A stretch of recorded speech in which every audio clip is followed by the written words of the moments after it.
Hey, everybody. Welcome to the Tesla Life episode 58 for January. No, wait.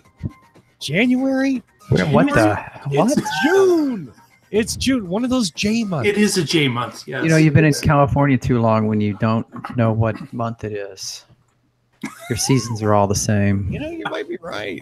You might be right. I've kind of lost that. So, yeah, San Diego in January or June, it's the same thing. It's the same thing. It really is. Yeah, I mean, it's a little cooler in January. That's about it. But so that's it. It's June 27th, 2018. My name is Russell Frost. I am your host, and I'm going to hand this off to my wingman on the Tesla Life, Mr. Mark Coughlin. Hello, everybody. Welcome to the show. We have got a literal metric ton of news today. So I hope you're ready to listen and comment in the chat room. If you're not already there, please join us on the YouTube website. Connect to our show, press subscribe, and jump into the chat room. Send us comments and questions along the way. A metric. Yeah, I can't even complete that. It is metric. because this show I'm dedicated to being more serious than I normally am. So I get the blank stare. Yes. Yeah, serious demeanor. The next panelist with us this week, Mr. Tony Schaefer. Hi, everybody. That's all I got. So let's get the show on the road. That's it. Just hi, everybody. That's pretty much it. Yeah. Okay. Yeah, I know what month it is. I'm pretty good. I don't know if that's a bad thing. I mean, again, serious demeanor. Let's see. Now I have to look at the news real quick because this first story comes from Tesla-Cotta, and I'm going to hand it off to Mr. Mark Coughlin. Well, we talked last week about the Elon Musk letter that went out to all the employees about the saboteur that was described of someone that had disclosed information from Tesla computers to possibly a third party, that someone had gone into the code of some of the machinery. Allegedly, and played it. Thank you, Russell. Thank you, lawyer Russell. I'm just and keeping us out of trouble. Good. And there was the thought that there was some code played with, allegedly, and a person was named, a Martin Tripp, and shortly after that, there was a published letter or email trail between this Martin Tripp and Elon Musk. They were bantering back and forth through email, and it looks like Martin maybe shared it with some news agencies. Is that what you call banter? Heated banter, maybe? Mm-hmm. And there was this back and forth of, point counterpoints. And basically, Martin is calling himself a whistleblower, someone that had to go to the media in order to get the information out because he didn't believe that if reported internally, it would go anywhere. And Martin outlined a number of things that he feels that Tesla is projecting a false image, such as wasting supplies, putting batteries into the cars that could possibly be damaged. Again, allegedly, he's outlining a number of things that were questionable business practices and certainly questionable for anyone that's selling a product. So this continues to go along. Martin is obviously going to be served some papers, as we talked about in the last show as well. Right. So there's probably going to be some court action that will end up happening here. But right now there's this back and forth going, and Martin calling himself a whistleblower and Tesla calling him a saboteur. So quite a wide range between both titles. So I have an image here that I'm going to share. It's an image of the media paying attention to this story. Yes, indeed. Yep. I have to admit, watching or not watching, but reading the thread back and forth, certainly was like, oh my God, this is soap opera. I mean, just crazy. Never would have thought something like that in reality, Right, right.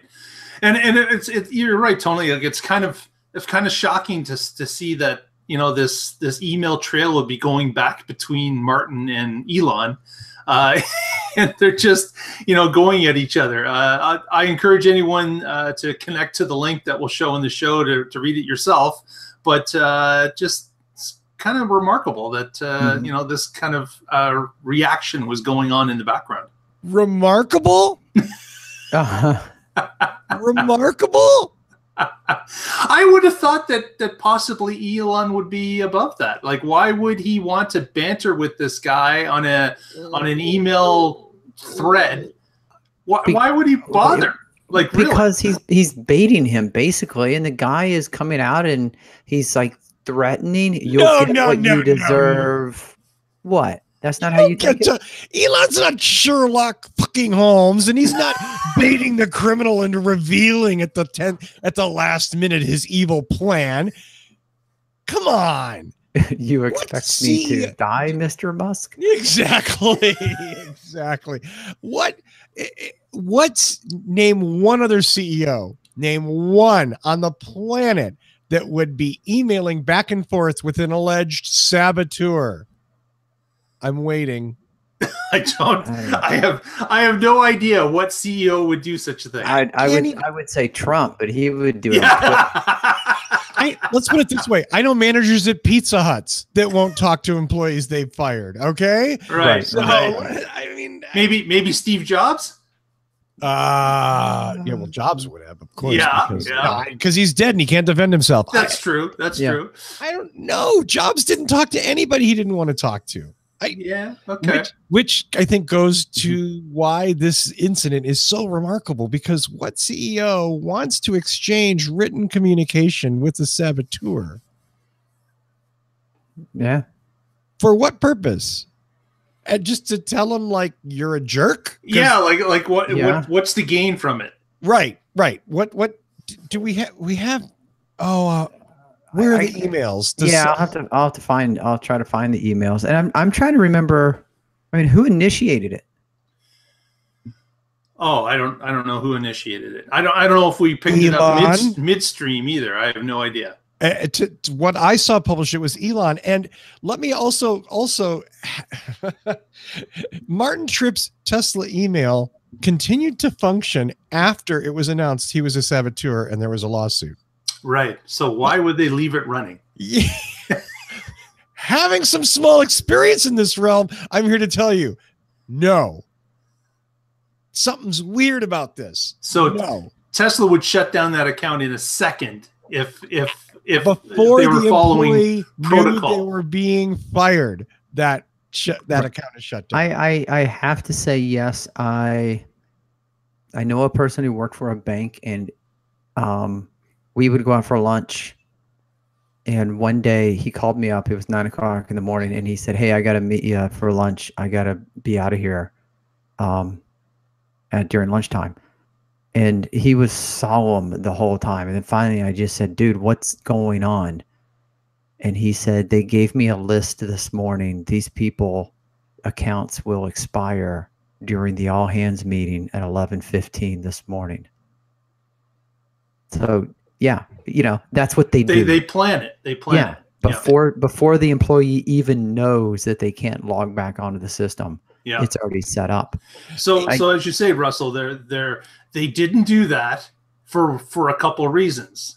What are you estimating those reasons are? Collecting information? Okay, no, I have no idea. Other than Tesla HR maybe was inundated with processing 3,000 or 4,000 recently laid off employees. Maybe they were busy. Is that those are the emails, Tony? These are the emails, and it starts, at least this one that I found, you can see them at the very bottom down here, starts at 8:57 in the morning from Marty Tripp to Elon Musk. My mistake then. "Don't worry, you have what's coming to you." For the lies you've told the public and the investors. Yeah. So yeah, wonderful. Okay, so that starts it off. Right.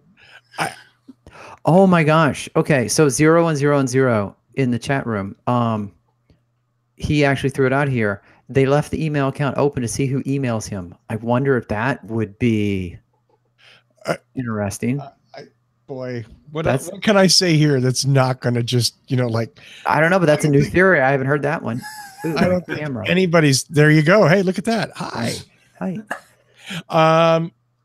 Yeah, it's possible. I don't want to poo-poo anyone's theory because maybe it's legit, Yeah. What explains what I would consider to be an irrational act? I have no idea. Right. Yeah. So this story is building. Like I said, we're probably going to see some sort of court action or at least some lawyering back and forth, and I'm sure that we'll hear more of it as the weeks go along. Here's what's insane about this. I'm sorry, and I know that was you sort of wrapping it up, Mark, and you did a nice job. I'm sorry. Obviously, it wasn't good enough. No. I'm going to one more thing. You were out. But what's the one thing in every legal case, in every piece of litigation? What is the one thing that, more than anything else, tends to make cases settle, or tends to make cases settle before they even get to court? Do you know what the one magic legal word is? Anyone? Please? Ongoing litigation? Settlement?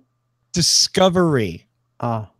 So you engage in a legal case. In the United States, you engage in a lawsuit. There is a period of discovery where both sides are supposed to make available information pertinent to the case. Mm-hmm. I'm impressed, shocked, and in sort of a state of disbelief that Tesla wants to go through the discovery phase in this, because that could turn up all kinds of information. I'm not saying that what Martin Tripp is saying is right. What I'm saying is Tesla's a company that doesn't even disclose its sales. And suddenly now in this lawsuit, they're going to have to disclose, at least to the defendant's attorneys, a lot of information, which could be leaked. Right. But they had to have known that before they filed. You think Elon would have? Or do you think Elon just put on his lawyer hat and said, "We're going to sue this guy"? That's yes. I think that what I've seen of Tesla is sometimes it is just that arbitrary. That's my opinion. So it could be a hothead that pushed them to this point, and cooler heads may prevail after some discussion is had. I don't know. And again, maybe Tesla has nothing to hide. Maybe Tesla will disclose its sales figures, its waste figures, all of that stuff that Tripp is alleging Tesla's lying to investors about. Maybe they will. Maybe there's nothing to hide, and there's no reason why that information can't come out. Right. Maybe. But then again, why wouldn't what if you got nothing to hide, why hide? Yeah. All right. So Derek's got a show title. Oh my Already? God. Already? What's he got? Okay, Derek. Pen in hand. As the Tesla turns. As the Tesla turns. That's nice. I'm writing that one down. I like that. If Tony turns orange one more time, it's going to be "Orange You Glad Tony is here." Oh no, Tony, you really are having some weird. Is there something on the sensor maybe on your computer? Not that I'm aware of. I mean, I have changed nothing. You've changed nothing. Okay. Well, then we'll just have a colorful show. We're good. We're good. Yeah, I could always do that. There you go. Our friends at Electric this week reported that Tesla released an important Model 3 update. Obviously, the famous over-the-air updates. Updated the summon feature, updated Wi-Fi, and super important, updated a cabin overheat protection. So now the car is going to monitor the temperature of the cabin and keep it below, was it 105? I have to go back and read now. 40 degrees Celsius, whatever that is in Fahrenheit. Sweet God, what? We're an American company. Talk American. Okay, 40 degrees. This is Celsius. An international podcast. 105 degrees. Yes, it is 105/40. 105F 40C. So there you go. So, that's cool. That's good for a lot of things. It will hopefully keep children and pets from expiring in your Tesla if you're insane enough to leave them locked in the vehicle. And it obviously is good for the overall health of the vehicle, battery wise, to kind of keep that cabin temperature more moderate, shall we say. Mm-hmm. Right. And of course the summon feature is brand new now to the Model 3. The S and the X already had it. But now the Model 3, you can use it as a great, as I quoted before, party trick to pull your car out of the garage and into the garage and make it follow you around like a lost puppy. Oh, that's so sweet. I like the idea of like my little Model 3 following me with a little waggy tail, Actually, I was at a car show last year. A gentleman had a Model S, and he was sitting in his lawn chair behind the car, and he got a great kick out of summoning the car forward and backwards as people started to approach it. So, and luckily, no one was run over, but he thought that was quite funny, and it would certainly would shock a number of people as they came up to the car. And I'm the jerk that would do that too. So I was going to say, God, that guy's a jerk, but I'm that jerk. I'm totally that jerk. I would do that in a half. The next thing they're going to do is put external facing speakers and let you talk through your car through the app. Did you say hawk? Talk, speak. Oh, okay. All right. So as people approach your car. Thank you, Romans, countrymen. Mm-hmm. Tony, we used to do that when we were kids. We'd have two CBs, and one would have a speaker on the outside of the car. And we would have the talking car in the parking lot. You're right. Oh my God! Oh my God! CB radio fun. I didn't think you were that old, Mark. That must have been a Canadian thing. I still got the CB, if you believe that. I came across it this weekend. I still have it. Yes. That's envious. What the C and CB stands for. I always wondered. I wish I had all my old CBs. Oh my God, the mischief we used to get into with those. Oh yeah. I can't even tell you. And I was only, because I'm young. I was only like 5 years old when this happened. Yeah, good laugh. Okay, speaking of the next story, I have no idea about, but I suspect that Mark knows. So I'm just going to go. Mark, please help me. I'm gonna skip over. What am I gonna? You're gonna skip over that? No, I am not. I am going to find it. Okay. I was on a different story. Oh, I've got it now. It's okay. I've got it now. So Elon over this week decided to tweet a picture as he was in the Fremont factory over the weekend, and decided to send a note out about what he had come across or seen within the factory. So I'm going to share the photo that he shared with everybody. Oh, no. Wait. This is family friendly, right? It is family friendly. Yes, indeed. Yeah. This is the seat army, as I termed it. And you've got, the waiting room where the seats are moving into the cars, supposedly. But it just kind of looks cool. They look like sentinels. They look like robot guards. They look like, something with those headrests really look like heads. So it was a great photo. And if you look close, as a number of our Twitter followers did, because this was posted on Twitter, you'll see at the very back that there's a series of white seats. So there's the fabled white rhino in the background. Wait. Where are the white? Oh, way in the back? Way at the back. Way at the back wall. Yes. Are we sure those are? Wow. Well, I've zoomed in on it, and they do appear to be seats. They do appear to be seats. But... and then you've got, some of the seats trying to suffocate themselves with those bags. Yeah. Just hating. Those are the suicidal seats in the middle. Right. For the suicide doors. Yes. You don't want those seats in your car. There already have issues. I mean. So does this qualify as the Tesla-Cotta army? Yeah. That would work. Yeah. Tesla-Cotta army. Very excellent show title as well. Yeah. We also had we had Attack of the Clone seats and Chinese Ceramic Army. Yeah. Very good. Very good. Wow, Tesla-Cotta though. I love that. So any seat color you want, as long as it's black, right? As long as it's black, or the 7 or 8 that are in the back that are white. Yes, that are white, right? Yeah. And those are all. And those are first come, first serve. So really, Right. yeah. Slip those in the front, no one will notice. Yeah, that's right. Yeah, some will go out as the panda car. So one black, one white. Yes. I kind of like that actually. You sit in the black seat today, like a chess thing, Wow. Well, yeah. So that was a cool photo. Next story that we've got is about Tesla announcing their internet, which is streamed to all the cars. Every car has an internet connection. It plays the media. It does the mapping, the navigation. It does the communication with Tesla.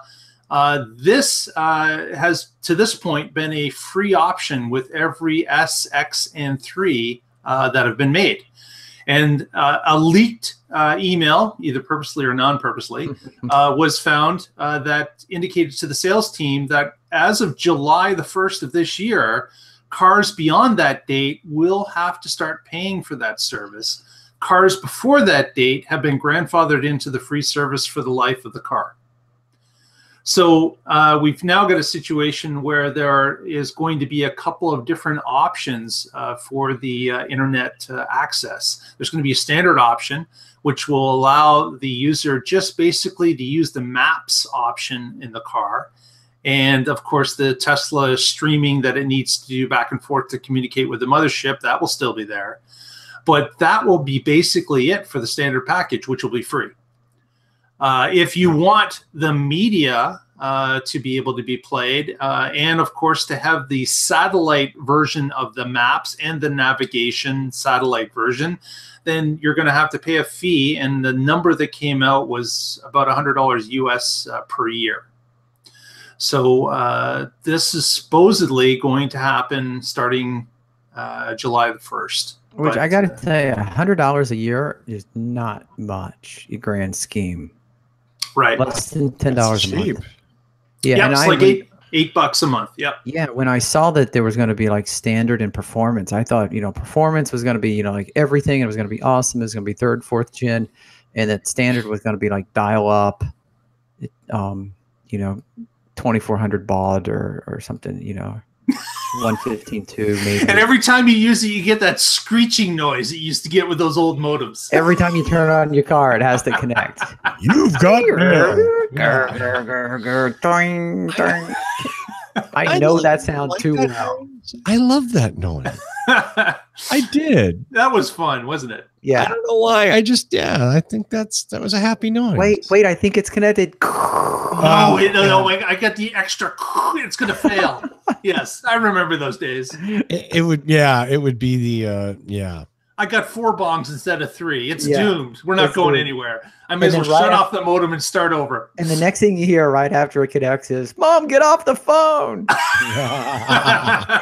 Oh yeah. Oh my God. When are you going to get offline, Russell? And it wasn't my mom. It was like roommates, girlfriends, siblings, whatever. Whoever I happen to share the domicile with. This is $100 for the premium service a year is reasonable. Yeah. Right.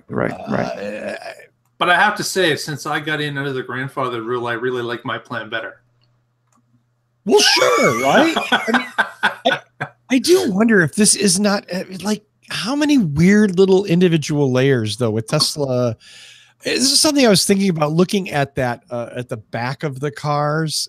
Is this a story later on? Wait, I don't want to make sure I'm.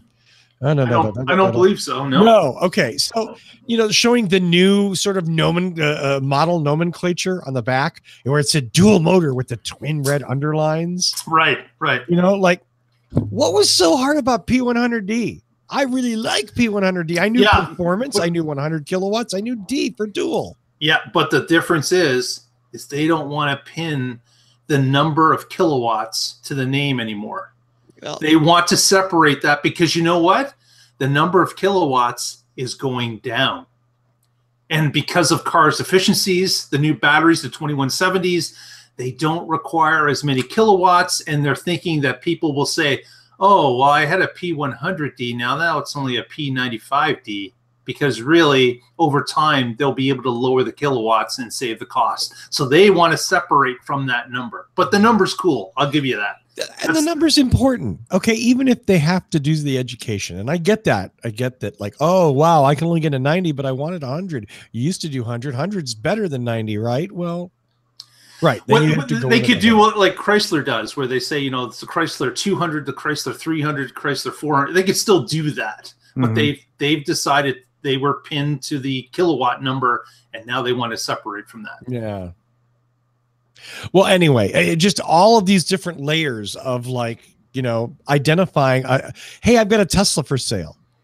You know what I mean? Like, oh, okay, so it comes with free supercharging, not premium internet. It does have a dual motor, but it's not performance. You know, it's like, oh my God, this is going to make Craigslist ads like this long, you know? Or they could say, like mine, what's on the back?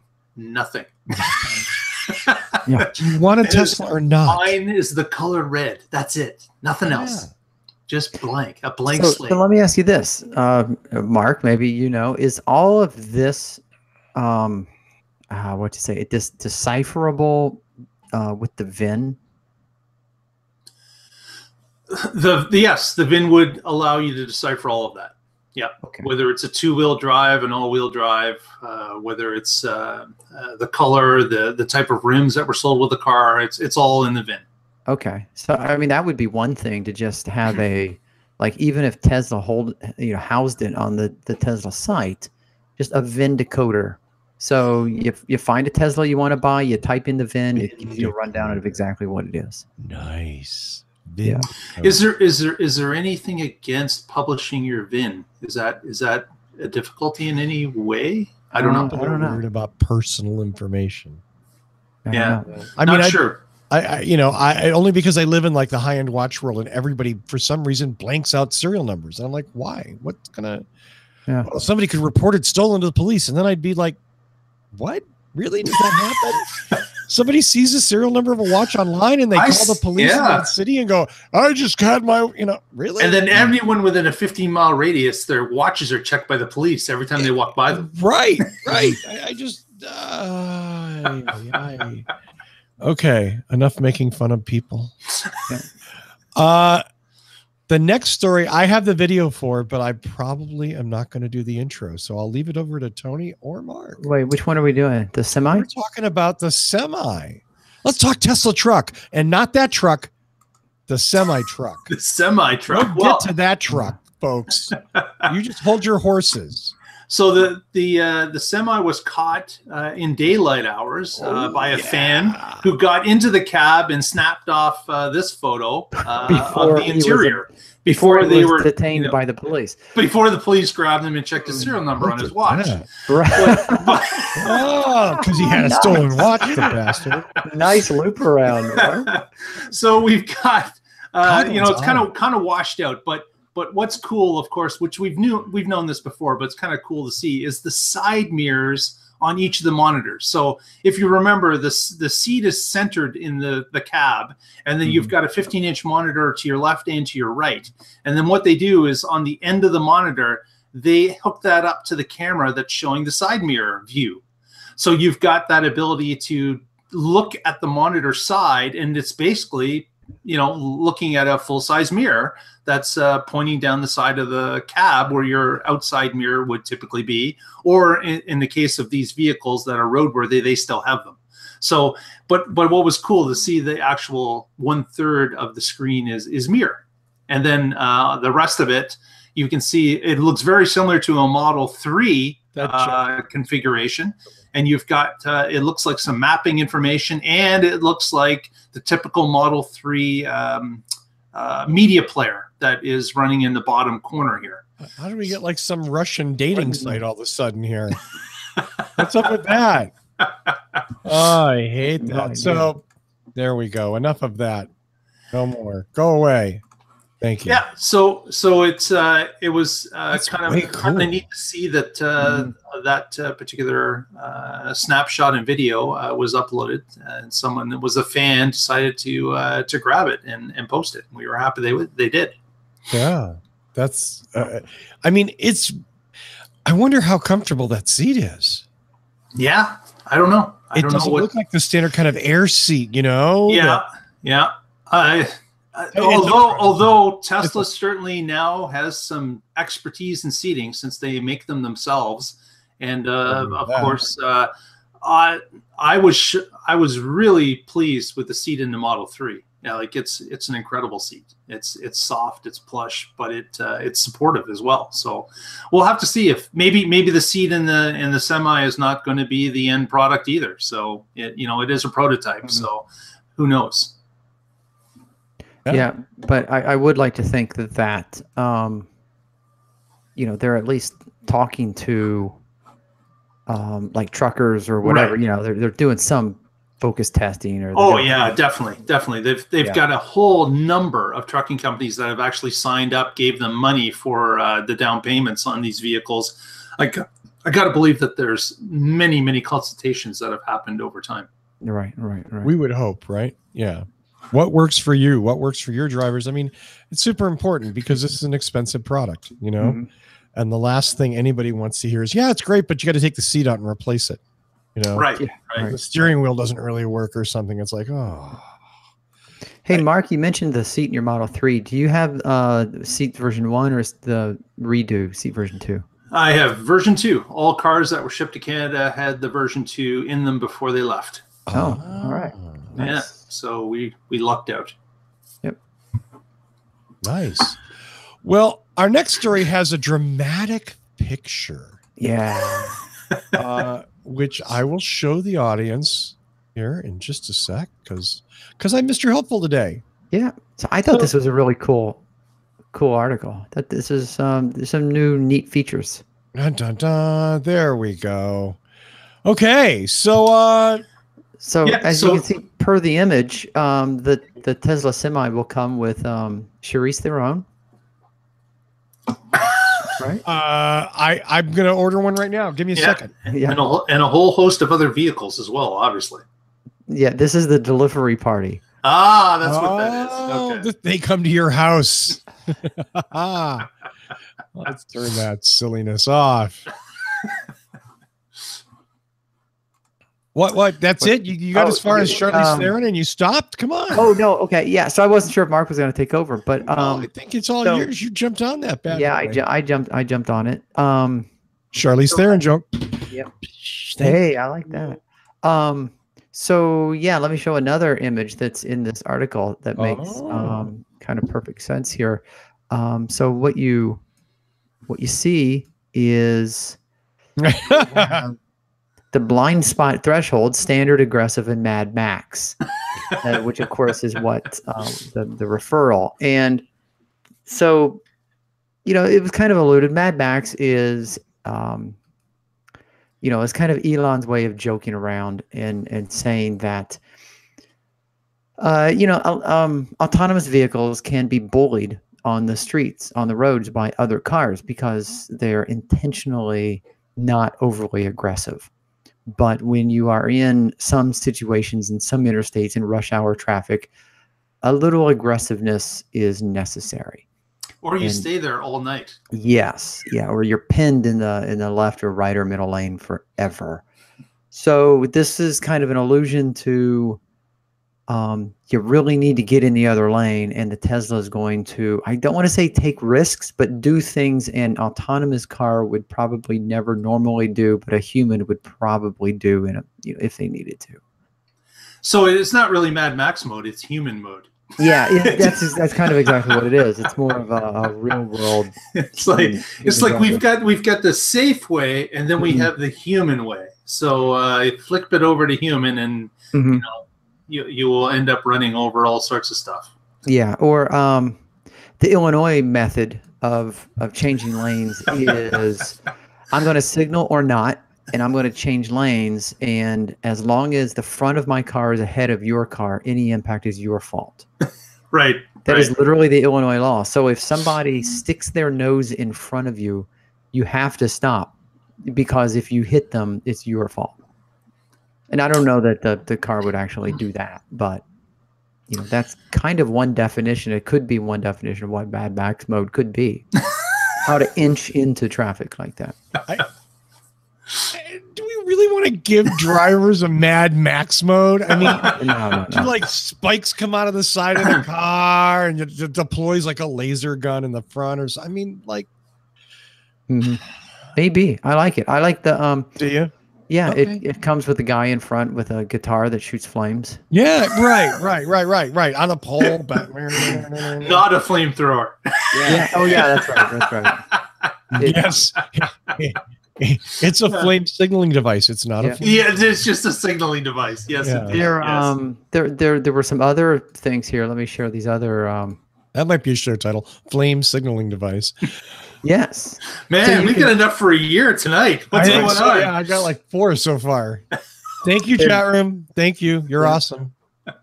So the follow nav indicated here in the screenshot was the shit. I should have damn it. Okay, maybe nothing like a live show. Yeah. I had it. You know what? I had it, and then let's rehearse this crap once. But okay, so I do know. Okay, the blinker to fork is a thing such that if you come to a fork in the road, take it, Yogi Berra. But if you come to a fork of the road and you signal left or right, the car will turn left or right based on how you are indicating. And the enable ULC is unassisted lane change. And that's right. Follow nav is if you signal, the car will change lanes because you signaled that you want to get over. And the enable unassisted lane change is that the car will change lanes on its own. Based on speed and what traffic's around you. Yeah, based on necessity. Yeah. Okay. Yeah, so this screenshot was delivered by Elon Musk. You know the big guy, Yeah. He put it online on Twitter just this past week to tell people that yes, Mad Max mode actually exists, and shared a screenshot on Twitter. Yeah, it's amazing what comes up on Twitter with Elon Musk. He's just a Twitter storm all the time. Lately, like we've been talking about this now, this Twitter interaction with Elon has been really exploding for about a month now. It's been a month, maybe 5 weeks. It's been insane. He's done a lot of tweeting, way above what he had done before. Way active. Yeah. What is that signal? What does that tell us? It means that he's so busy, he still has extra time to be on Twitter. Is that what that tells us? Right. That's what it tells us. Okay. Yep. Well, or it might be things. It might actually mean that things are running smoothly and he has time to sit and tweet. Well, it might. Oh my. I'm going to go on to the next news story. Wait a second. No, we already did that. We did that. Oh, yes. This has been talked about everywhere, and I'm not going to actually, Mark, I would appreciate if I can hand this off to you, but absolutely. I do want to say a couple of things. It's interesting to me. You see this all over, whether it's Twitter, whether it's Facebook, or whether it's news sites. They have been talking about these pictures, and the interpretations of what's going on in these pictures is wildly varied. Mm-hmm. And I don't know who's right. I don't know who's wrong. I have my own theories. But it shocks me that something as simple as this could generate this much controversy and this much really, actually, quite a bit of it's just really ignorant speculation. So, Mark, take it away. We know from past episodes that we've been talking about this shift of production to get to another quarter, so that the U.S. purchasers would have a full quarter of the federal rebate that's available to U.S. residents. And we know that quarter begins on July the 1st. Canada Day, don't know why that is, but really. Okay.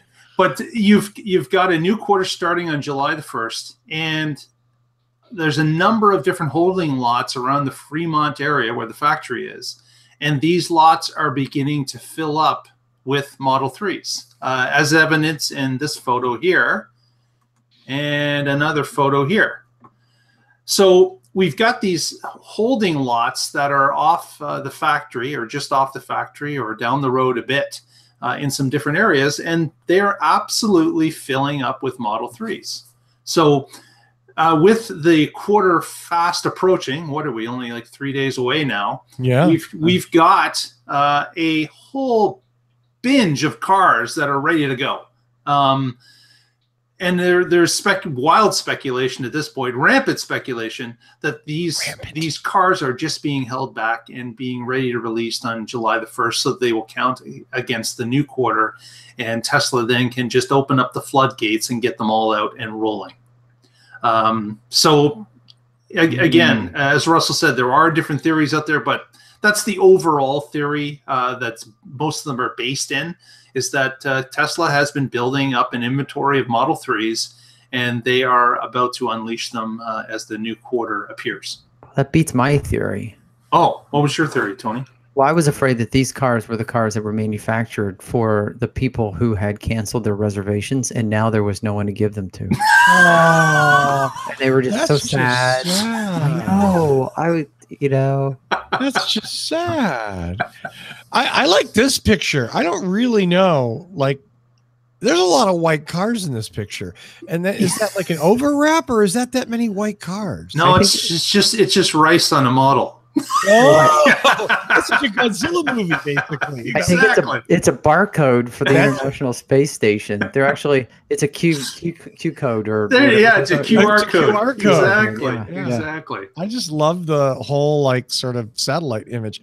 I mean, we've talked about this several times at least, which is, Tesla's been, as well as ramping up production, they have been very selective, very intelligently about where they're sending these cars to maximize the American tax rebates. The assumption, I think the reasonable assumption that reasonable thinking people have made is that July 1st, they're going to be trying to put a lot of these cars in a lot of hands as quickly as possible. Right. So, there it is. And there's also been rumors that the Tesla website was updated just last night, and we'll talk about this in another story we're doing. But what was interesting was that not only that, pricing changed, options changed, as well as delivery time. So people that were in Canada, we got our flood of Model 3s last month, but recently with the website changed, now all the times have been pushed back like 3, 4, or 5 months for people that are ordering them now. So it's kind of interesting to see that, yes, the flow has been turned off to Canada, and now it's being opened up in the U.S., and they're going to start to push them through the U.S. Which again, it may be inconvenient for some customers, and and it's a windfall for other customers. So it's, but again, they're playing their cards the best way they can to ultimately benefit the most customers as possible. Right. It's hard to fault them for that. Yeah. Well, easy to say when you're not waiting on a car, right? Yeah. But you can't please all the people all the time. But still, if you're waiting for a car and you know that the incentives are going to expire at some point, I would rather wait the extra 2 weeks and know the incentives are going to be there.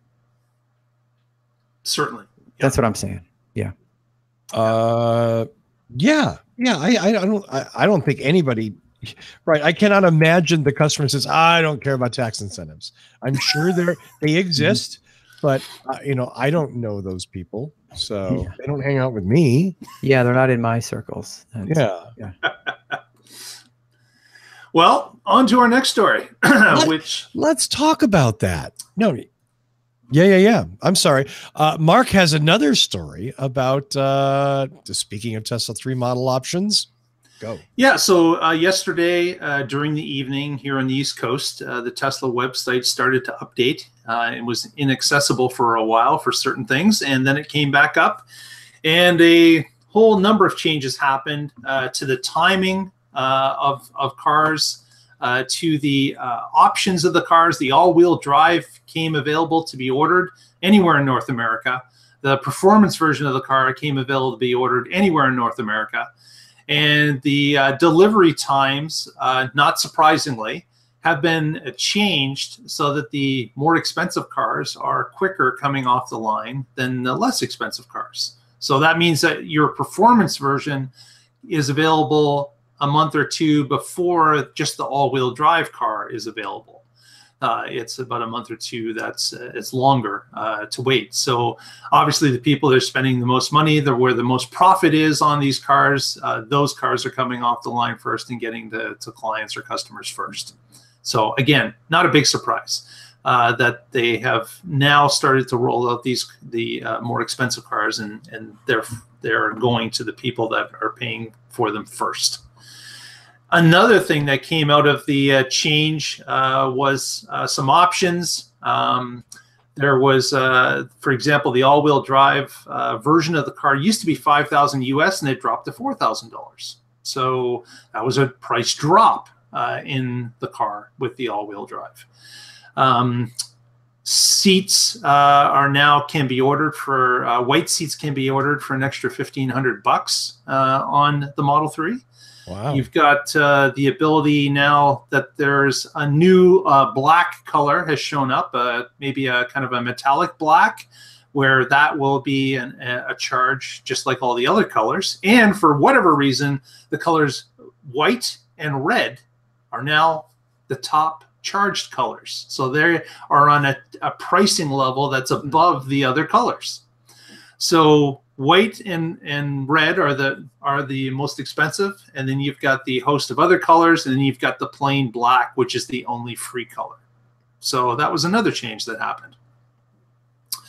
So and again, the timing was interesting to see that depending on where you are in North America, the timing had changed as well as to when the cars were being delivered. And again, that shift to the US is evident depending on where you're ordering your car from.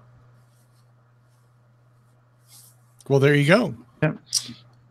And there it is. Thank you, Mark, for that, because that's way more complicated than I could have possibly done with today. Yeah. Our final story, at least on the official news, is one that I find interesting. And I think, now I'm going to ask the panel here, because I've been looking over all these things. Everyone attaches the same image to this story. And I don't think this image has anything to do with Tesla. Does anyone have any idea? Yeah, that is not a... Well, I mean, I will share it just so people can see it. Effing ridiculous, the image. Yeah. But did this come from Elon, or is this just something that somebody did? Well, this picture that was put on our Twitter feed, and the Twitter feed, by the way, is @TheTeslaLife. Please join if you haven't already to see news throughout the week. Thank you. Good segue. But inside this photo here is we're seeing an image that was actually displayed at one of the unveilings. And this image showed up on the big screen behind Elon. It did. It did. It was actually shown during the presentation. Okay, that is... Now, he didn't refer to it exactly, but it did show up behind him. So obviously, Tesla knew they were putting it up on the big screen. Right. But this is a picture of a Goliath. Deniability. Yeah. Oh, I'm sorry. that looks, in my opinion, rather ugly. But it does have a connection, obviously, to the semi. It's got that look of the semi. And then, of course, in the back, it's got a regular, looks like F-150 sitting in the back, extended cab. So I don't know if they were after saying that this pickup that they're talking about will be a large truck, but the story that we're talking about here today gives credence to it is a different type of truck that Tesla is talking about making a pickup. During this past week, Elon posted on his Twitter feed that he had some distinct ideas for the pickup, but he asked his audience, over 2 million people following him, he asked them what would be a nicety or a big or small item in a pickup truck that you would like to see that would help you out. And of course, he received thousands, tens of thousands of silly responses, good responses, everything in between. Right. But he did, through the course of the evening, refer to a number of items on the pickup such as this is going to be a rather large truck. It's going to be a 6-seater, is what he indicated. 6 seats. So maybe, you know, 2 benches, 3 across each. 3 in the front, possibly. 3 in the back. We're guessing. We don't know, but he did mention 6-seater. Another thing he mentioned was that this truck is going to be somewhere in the area of 400 to 500 miles of range. Miles. And the truck is going to have an onboard 240 volt and an air compressor to run external tools when you're on a job site. Mm-hmm. It's going to have a massive towing capability, which is insane. He said 300,000 pounds. Now, that may reference the time that Model X pulled a 747 on a runway, and that raised 297,000 pounds or something crazy like that. So maybe that's kind of a reference towards that. But 300,000 is, you know, obviously an insane number that doesn't really make sense in our reality. And also, the truck is going to come with dual motors, all-wheel drive, with a dynamic suspension that will be standard with every truck. So, again, nobody really knows what the outside looks like. We all keep referring to this picture that we showed earlier because that's all we have. And that came at a Tesla presentation, so people use it. Gosh, I hope it doesn't look like that. Right. All of my objections have nothing to do with the aesthetic appearance. What's your objection to it? My objection to it is, are you fucking kidding me? Number one. Number two, what road is this supposed to travel on? Number three, who's going to get into a bed that you need a step ladder to even see the bottom of? Number four, do you know how expensive those tires are? You know, yeah, I at least would have expected a hooded area, if only for a lockable frunk. That's where the ladder's kept, in the frunk. Yes. Well, no, I mean, and they were talking about a step down ladder and all that, but I mean, honestly, that illustration's a bad joke, and I don't know why Tesla would encourage that. I mean, there's no reason you would make a truck 2.5 times the size of a regular truck. Right, because it wouldn't fit on any road that we have. Where's it going to go? Yeah. It's going to be nothing but a liability for the people that own it. You may as well drive a semi at that point, at which point buy the Tesla semi. Right, and you would need a what is it, a Class C driver's permit in order to be able to drive something that heavy? Well, there's that too, right? Yeah. So it's a bit of a mystery, but again, that's the only thing that Tesla has ever released, whether it was a joke or real. That's all that we've ever had. Right. And Elon mentioned something like he liked the styling of the old Bronco. He did, yes. He mentioned that as well. Yeah. Which certainly looks nothing like that sketch in any way, shape, or form. Not even close. Not even close. Yeah. And I get, okay, so the Bronco, there you see that's some sort of like, at least that's an attachment to reality that I understand. Right. So again, this truck, they're talking a possible launch after the Model Y. We know the Model Y will be shown sometime in March of next year. Who knows what the production time will be, factoring Elon time. But some guesses have placed this truck in a 2020 area. So we'll keep on it. If anything comes to light, we'll certainly share it here and talk about it more in the future. But we did get some facts and figures from Elon, and they look intriguing. They better get started on that tent for that production line. That's all I'm going to say. Bigger tent. Bigger tent. Yeah. Any guess on a name? I mean, they wouldn't just call it truck. Truckzilla would be this one. Yeah, it would be Truckzilla. I don't know what it's going to be. Mr. Truck is really all. You think you call it the BFT? BFT. Absolutely. Could be. Hey, a quick shout out to the folks in the chat room. I have 4 titles. You tell me what you like. As the Tesla Turns, Tesla Be Trippin', Your Tesla Robot Guards, and Tesla-Cotta Army. Tony will tabulate your votes while Mark does some shout outs. Oh, wait, I should say, Mark. One more thing? There might be one last thing? Of course there is. Of course there is. What kind of show would this be without one last thing? Not a show with you on it. in our ongoing tracking of some VIN numbers, we do have a new high score this week. 30970 was photographed outside, actually in California. So the high score is now moved from Ontario back over to California. They now have the high score. Preached 30,000. 30,970. So here we go. We'll see if with this push that we anticipate that's going to happen. I think that next week and the week after, we're going to have some serious moving on the high score of the VIN numbers for the Model 3. Well, we should see a huge jump, right? Yeah, absolutely. Yeah. I'm disappointed by the person who took those pictures and did not jump the fence to take pictures of fins. Oh, yeah. What, and get killed by the robot dogs that are guarding them? Come on, man. That's not going to happen. Yeah. You don't want to do that. Tony, do you have some shout outs this week? Shout outs to everybody in the chat room. As always. You know, I used to do names. I don't do names anymore because I always forget people. I miss something or someone comes in later or whatever. But you all know who you are. 27 people watching. Thank you for joining us. Thank you for spending an hour with us. We really appreciate it. We do the show for you is the truth. So thanks for taking some time out of your day. Absolutely. And you know what? Should I drop a little preview of what's to come? Like Elon-esque from the Tesla Life, Mark? The last thing. Hold on. The last thing was Tesla-Cotta did get the votes. Tesla-Cotta looked like it was okay. Tesla-Cotta it is. Yep.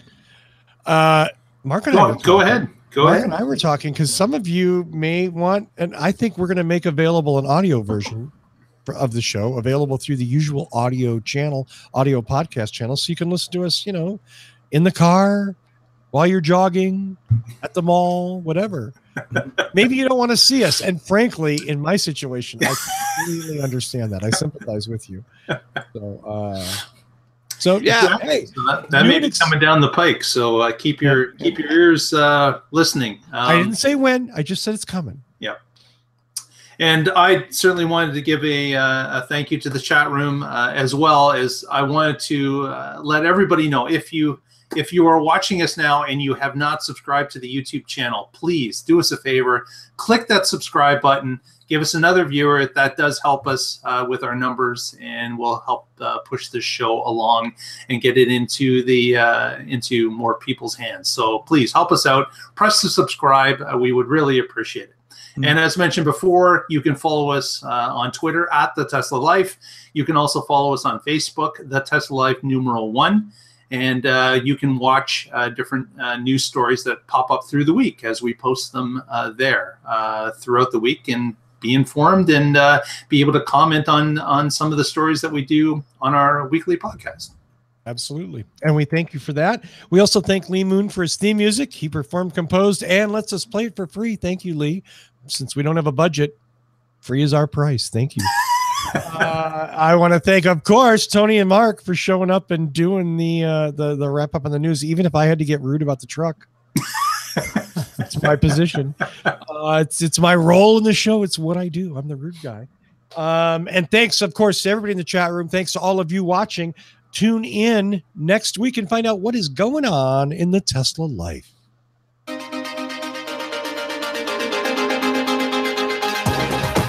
Oh.